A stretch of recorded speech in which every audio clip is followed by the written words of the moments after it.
Nadie se fue a dormir esperando algo así. A las 3:47 de la madrugada, horario de la costa este de Estados Unidos, algo se salió completamente de control. No fue una filtración teatral, ni un escándalo diseñado para titulares. No hubo hackers buscando fama ni plataformas de denuncias públicas. Fue un gesto silencioso, humano, casi desesperado. Un oficial de cumplimiento en Londres, trabajando dentro de un banco de metales preciosos, decidió presionar el botón que jamás debía tocar. En ese instante, cruzó una línea invisible que ya no tenía vuelta atrás. Ese hombre envió un archivo cifrado a un grupo muy específico de personas. Traders de commodities, un periodista financiero y un contacto regulatorio dentro del Banco de Inglaterra. Nada se publicó de inmediato. No hubo anuncios ni comunicados, pero el daño real ocurrió en el mismo segundo en que ese archivo salió del cofre digital. Porque a partir de ahí, la información dejó de estar contenida. Y cuando ciertos números dejan de estar encerrados, el sistema entero empieza a temblar, aunque nadie lo note todavía. El documento no era elegante ni explicativo, no había gráficos, ni conclusiones, ni justificaciones. Era una hoja de cálculo cruda, un solo archivo de Excel, 12 columnas, 8.423 filas. Cada fila correspondía a una cuenta real de cliente. Cada columna mostraba algo que el público nunca debía ver. Tipo de cuenta, onzas prometidas, onzas realmente asignadas, saldos no asignados, fechas de auditoría y exposición actual al mercado. No había interpretación posible, solo números fríos, alineados, esperando ser sumados, y cuando alguien empezó a sumar, la realidad se volvió imposible de ignorar. La columna de onzas declaradas arrojaba una cifra absurda, más de 61.000 millones de onzas de plata prometidas. Respira un segundo y sostén esa idea, porque cuando se hizo la misma suma en la columna de onzas realmente asignadas, aquellas con lingotes específicos y números de serie, el total se desplomó hasta apenas 14.300.000 onzas. No es un error, no es un truco contable, es una proporción brutal. 61.000 millones prometidas, 14 millones reales. Eso significa miles de reclamaciones de papel respaldadas por una sola onza física. Y aquí viene el detalle que cambia todo. Ese banco no era un actor menor.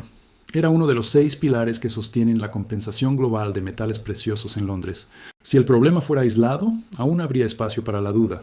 Pero fuentes internas del propio sector confirmaron algo inquietante. Los demás operan con estructuras casi idénticas.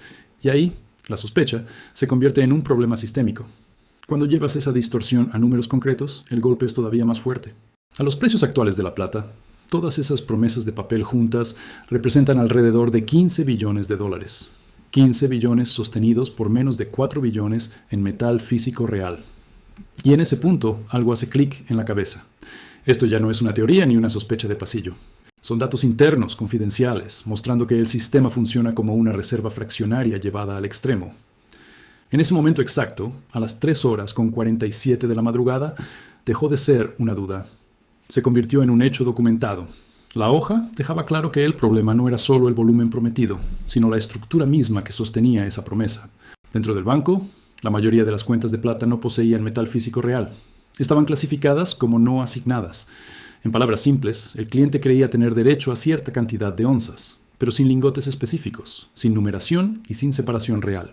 Todas esas promesas se mezclaban en un solo gran bloque, y el banco operaba como si ese mismo metal pudiera respaldar múltiples obligaciones al mismo tiempo. De las aproximadamente 340 millones de onzas registradas como inventario total, solo una fracción mínima estaba verdaderamente protegida. 14.300.000 onzas estaban asignadas, separadas y, en teoría, intocables.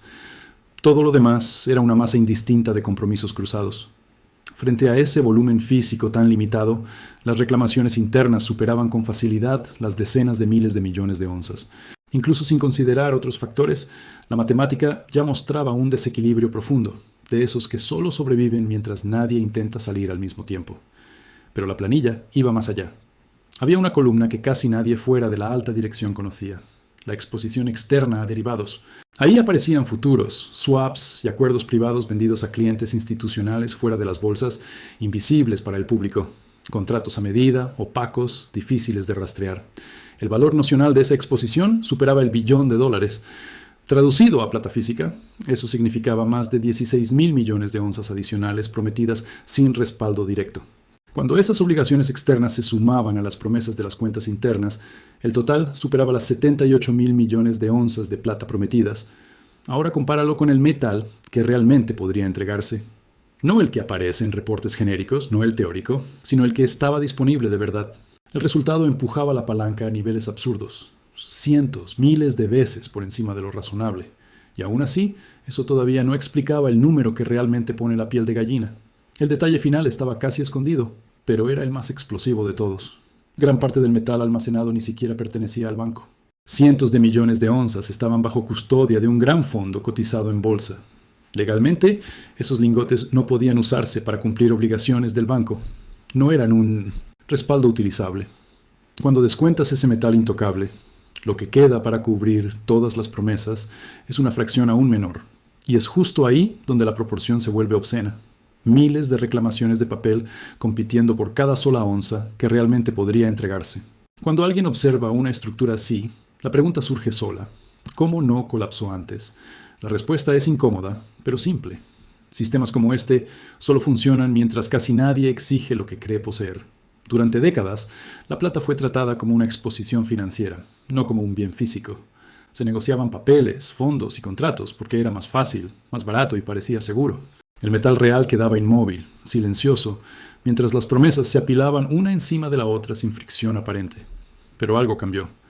Hacia finales del año pasado, grandes consumidores industriales empezaron a comportarse de forma distinta. Empresas de tecnología, energía y manufactura comenzaron a exigir entrega física. No por ideología ni por especulación, sino por necesidad pura. Los paneles solares no funcionan con contratos. Las baterías no se ensamblan con promesas. Los circuitos no aceptan liquidación en efectivo. Cuando esas solicitudes empezaron a acumularse, el porcentaje de gente pidiendo metal real salió de la zona segura. Y aquí entra el punto matemático que casi nadie quiere mirar. Un sistema que opera con alrededor de 4.000 reclamaciones por cada onza física colapsa cuando una fracción mínima pide entrega al mismo tiempo. Algo cercano a 0.025%. Una persona de cada 4.000. Suena imposible hasta que deja de serlo. Cuando ese umbral se cruza, no hay liquidez suficiente, no hay tiempo suficiente y no existe narrativa capaz de sostener la estructura. A partir de ahí, el ajuste no ocurre de manera ordenada. Ocurre por la única variable que puede movérselo bastante rápido, el precio. No porque alguien lo decida, sino porque el sistema necesita forzar abandonos. El precio sube hasta que la mayoría de los tenedores de papel acepta dinero en lugar de metal. No por convicción, sino por miedo. No es un proceso racional, es psicológico. El pánico empuja a vender, la venta reduce reclamaciones y solo entonces el sistema encuentra un equilibrio nuevo y forzado. La filtración acelera todo porque elimina la duda. Antes, la palanca era una estimación incómoda. Ahora está documentada. En el momento en que esa información empieza a circular entre traders, fondos y periodistas financieros, el comportamiento cambia sin pedir permiso. Nadie quiere ser el último en descubrir que lo que parecía sólido era solo una promesa frágil. Y en mercados así, no es el primer movimiento el que rompe el sistema, sino la carrera silenciosa de todos intentando salir antes de que la puerta se cierre sin aviso.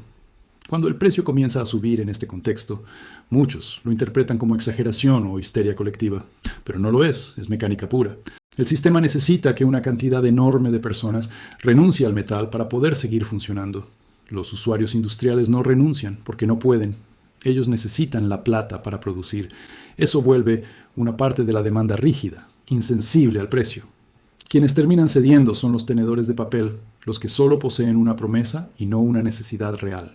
La historia muestra que cuando esquemas de reserva fraccionaria en materias primas colapsan, el ajuste nunca es suave. Llega en oleadas. Primero una subida rápida que toma a todos por sorpresa. Luego un exceso aún mayor, cuando el miedo supera a la lógica. Algunos ven el precio subir y no venden, esperando más. Después llega una caída breve que crea la ilusión de normalidad. Pero el daño ya está hecho. El sistema perdió algo que no se recupera con gráficos: la capacidad de entrega. Hay además un comportamiento que casi nunca aparece en los modelos tradicionales, el de quienes tienen el metal en la mano. Esas personas no reaccionan como traders, saben exactamente lo que poseen, no venden por cualquier cifra, esperan señales claras de agotamiento del movimiento. Mientras tanto, la oferta real se seca. Nadie quiere vender demasiado pronto. Ese retraso crea un vacío donde el precio necesita subir todavía más para atraer suficiente metal al mercado. Al mismo tiempo, ocurre algo aún más destructivo para el sistema de papel: la venta en pánico. Cuando los tenedores entienden que no tendrán acceso al metal, no intentan negociar mejores condiciones. Intentan salir. Aceptan descuentos absurdos, venden a cualquier precio, solo para transformar promesas en dinero antes de que todo se congele. Ese movimiento reduce reclamaciones, sí, pero lo hace de forma caótica, amplificando la volatilidad y dejando una huella de desconfianza que no desaparece rápido. El resultado final no es un precio al azar ni una cifra caprichosa. Es un punto de equilibrio forzado, un nivel donde la oferta física que queda logra cubrir la demanda que no puede desaparecer, mientras el resto del sistema fue limpiado a la fuerza, mediante liquidaciones, desistimientos y acuerdos en efectivo. Ese precio no nace de opiniones de analistas ni de proyecciones optimistas. Surge cuando la matemática, la psicología y la necesidad industrial chocan al mismo tiempo, sin espacio para relatos tranquilizadores. Por eso este tipo de eventos nunca parece real hasta que ocurre. Antes del colapso, todo suena exagerado. Después, todo parece obvio.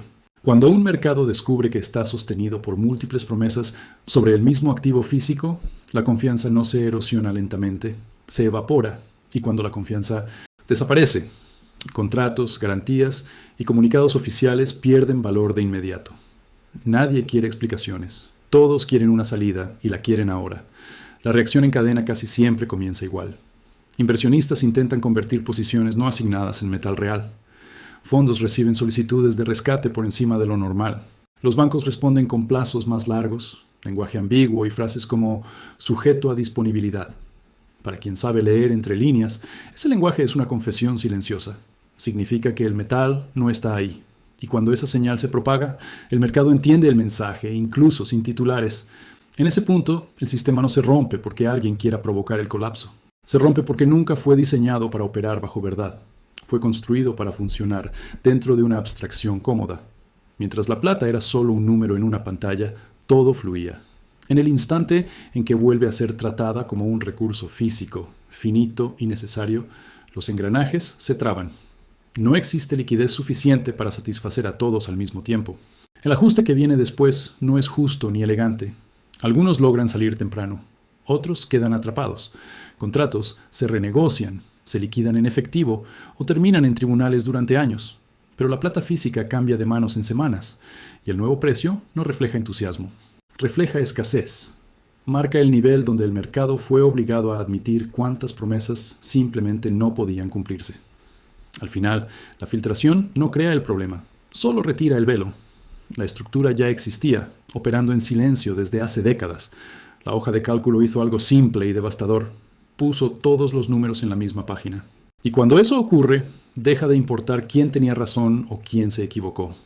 Lo único que importa es quién controla algo real y quién descubre, demasiado tarde, que solo sostenía una promesa. Después de que el velo cae, el tiempo empieza a comportarse de otra manera. Lo que normalmente tardaría años en ajustarse, sucede en cuestión de días. Los mercados no esperan auditorías completas ni investigaciones oficiales. Se mueven por percepción de riesgo. Basta la posibilidad de no entrega para que el comportamiento cambie. Traders reducen exposición, fondos pausan nuevas entradas y los bancos refuerzan cláusulas contractuales que casi nadie había leído con atención. Lo curioso es que, en esta fase, ya no hace falta probar nada. El simple hecho de que un banco niegue acceso inmediato al metal funciona como confirmación. Cuando los plazos se alargan, cuando aparecen mínimos de retiro o se exige aviso previo, el mercado entiende el mensaje. Esas medidas no protegen al sistema, son intentos desesperados de ganar tiempo. Y el tiempo es precisamente lo que desaparece cuando la confianza se rompe. También emerge un efecto psicológico que rara vez se discute. Personas que siempre trataron la plata como un activo secundario empiezan a replantearse su papel. Lo que parecía solo una posición de cartera se vuelve estratégico. El miedo ya no es perder dinero. Es quedar atrapado en un sistema que puede congelar, liquidar a la fuerza o cambiar las reglas en pleno juego. Esa percepción reorganiza prioridades de forma radical. Mientras tanto, fuera de las pantallas, el mercado físico cuenta otra historia. Los premios se separan del precio de referencia. Los plazos de entrega se estiran. Los inventarios desaparecen sin anuncios. No hay titulares para eso, solo silencio. Quienes trabajan directamente con metal lo notan primero, porque lidian con pedidos reales, volúmenes concretos y límites físicos. Ese desajuste entre papel y físico es donde la tensión se acumula sin hacer ruido.